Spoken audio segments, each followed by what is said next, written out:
Ethanol के बारे में कोपायलट क्या जानता है, चलिए पूछते हैं। क्या है E20? Hello Copilot. Hey there, what can I do for you today? तो मेरा एक क्वेश्चन है कि E20 क्या होता है और इसके क्या फ़ायदे हैं, क्या नुकसान है, और टू व्हीलर, खासकर टू व्हीलर के लिए ये कितना नुकसानदेह है या फ़ायदेमंद है, डिटेल में बताएं हमें। बिल्कुल समझ गया। देखिए E20 एक ऐसा ईंधन है जिसमें 20% इथेनॉल और 80% पेट्रोल होता है। इसका एक फायदा यह है कि इससे कार्बन उत्सर्जन थोड़ा कम हो जाता है और इथेनॉल एक नवीकरणीय स्रोत से आता है जिससे पर्यावरण को थोड़ी राहत मिलती है।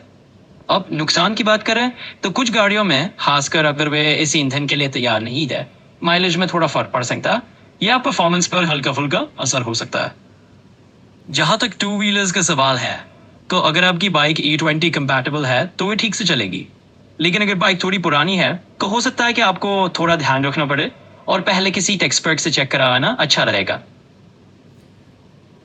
तो अगर टू व्हीलर में प्रॉब्लम आती है तो हमें कैसे पता चलेगा कि E20 से ये प्रॉब्लम है? अच्छा सवाल है। अगर टू व्हीलर ईंधन बदलने के बाद कुछ अलग तरह से चलने लगे, जैसे इंजन में थोड़ा झटका महसूस हो, माइलेज में अचानक कमी आ जाए या बाइक का स्मूथनेस कम हो जाए, तो ये संकेत हो सकता है कि E20 का असर है। ऐसे में एक बार मैकेनिक से चेक करवा ले, वो आपको बता देंगे कि समस्या सच में ईंधन की वजह से हो रही है या कुछ और। और अगर मान लीजिए प्रॉब्लम आ जाती है तो क्या इंजन सीज हो सकता है इसमें?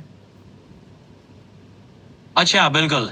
अगर कोई बहुत अत्याधिक समस्या आती है और लंबे समय तक ध्यान नहीं किया गया तो हाँ, इंजन सीज होने की संभावना हो सकती है।